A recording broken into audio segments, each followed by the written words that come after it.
Olá a todos, bem-vindos a mais uma sessão do Cloud Drops. Meu nome é Guilherme Ritt, sou arquiteto de soluções aqui na AWS. E hoje nós vamos falar sobre um mundo onde o uso de IA generativa já é uma tendência.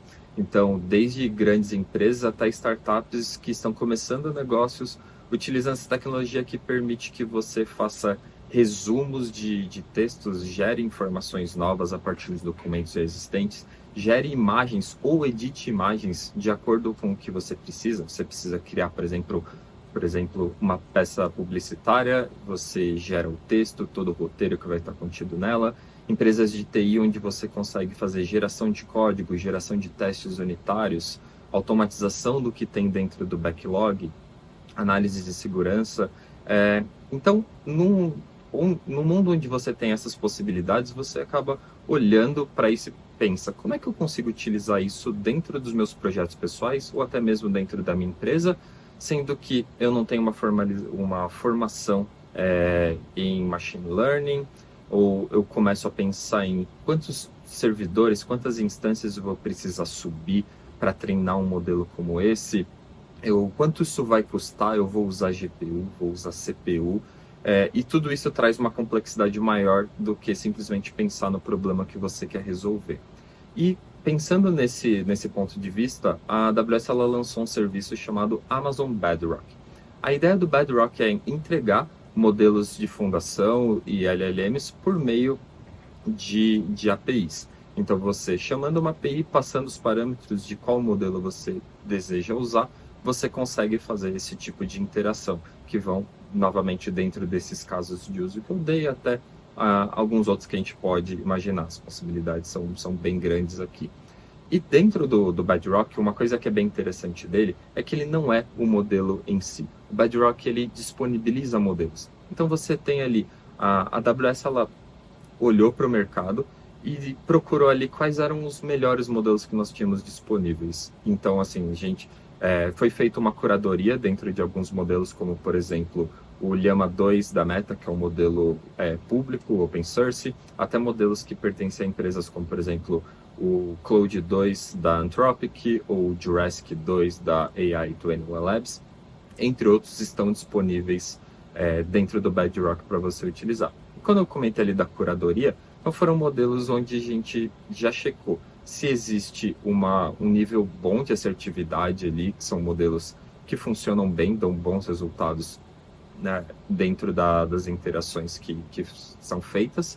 A gente tem também a questão de toxicidade, ou seja, avaliar se um modelo ele responde sem níveis ofensivos ou dentro de respostas que podem ser consideradas mais éticas, digamos assim, ou seja, que você pode deixar isso interagir diretamente com o seu usuário final, sem correr um risco ali de imagem para sua empresa tão grande. Assim também como outros pontos como níveis de alucinação, ou seja, alucinação é quando um modelo, você pergunta uma coisa e ele te responde algo completamente diferente. Então imagina um caso onde você está falando de um cenário onde você tem duas pessoas envolvidas, um chama Romeu, o outro chama Julieta, de repente ele te retorna um trecho do livro. Então, isso é uma situação de alucinação, uma resposta fora do contexto. Então, são modelos que já têm esse tipo de ponto tratado dentro deles, que já tem um nível mais interessante desse tipo de controle. E o interessante do Bedrock é que você vai pagar apenas pelo que você usa e também por ele ser disponibilizado como um modelo completamente gerenciado, completamente serverless.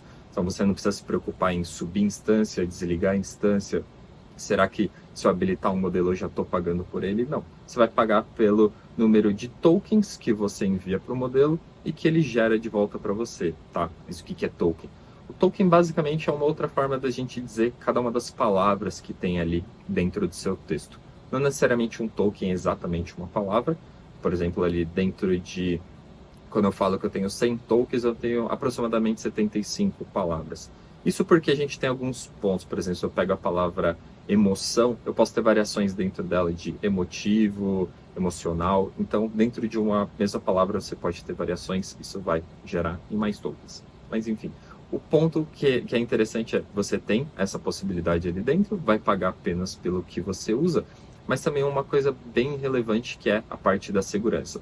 Segurança é uma coisa fundamental aqui dentro da AWS, assim como a gente já tem em outros serviços. Quando a gente está falando de IA generativa, tudo que você coloca ou que você gera aqui dentro da AWS fica dentro da sua conta, fica reservado ao seu domínio. Então, os dados que você coloca, eles não vão ser repassados nem para a AWS, nem para a Amazon, nem para nenhuma outra empresa ou parceiro, para eles retreinarem modelos ou aperfeiçoarem modelos com os seus dados. Isso não acontece. Tudo que você coloca, ele fica criptografado dentro dos serviços aqui dentro da AWS. Além de esses serviços estarem em conformidades com algumas regulamentações, como por exemplo o SOC e RIPA também, quando a gente fala ali dos termos de saúde. E um outro ponto interessante, quando a gente fala do Bedrock, é a facilidade que ele te tem. Como ele te dá a integração ali por APIs, você tem uma facilidade desde integrar ali com frameworks conhecidos de mercado, como por exemplo o LangChain, que vai te fornecer diversas técnicas já encapsuladas em funções mais simples de serem utilizadas, mas também você consegue testar muitas dessas funcionalidades por dentro da console da AWS. Então você loga, digita ali Bedrock, ele vai te trazer os serviços, você tem a opção ali na console de testar diferentes modelos, olhar ali a diferença de tempo de resposta e da geração, da qualidade da resposta que ele está dando, mexer em parâmetros para entender o tipo de resposta que ele está gerando, e também se a gente pensar em técnicas mais avançadas, ou seja, Guilherme, eu queria fazer, por exemplo, um chatbot que respondesse de acordo com informações que eu tenho aqui dentro da minha empresa, por exemplo, perguntas e respostas mais frequentes.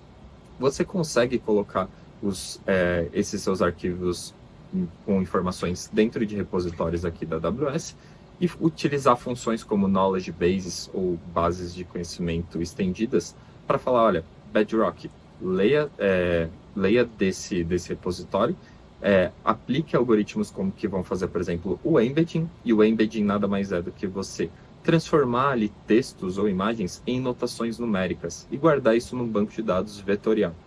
E você consegue também, com alguns cliques, disponibilizar esse tipo de banco de dados, e aí você tem uma API que vai literalmente conseguir fazer essa integração entre essa sua base de dados estendida, pegar a informação que você tem e colocar isso para o modelo te dar uma resposta customizada dentro do seu conhecimento, dentro dos seus documentos, dentro do seu domínio. E se você pensar em coisas mais avançadas, como por exemplo, olha, eu gostaria de chamar funções das minhas APIs ou dos meus bancos de dados, você vai ter funções como o Agent, que você consegue mapear suas APIs, apontar seus bancos de dados e utilizar também como formas extensivas de ações que o modelo pode realizar.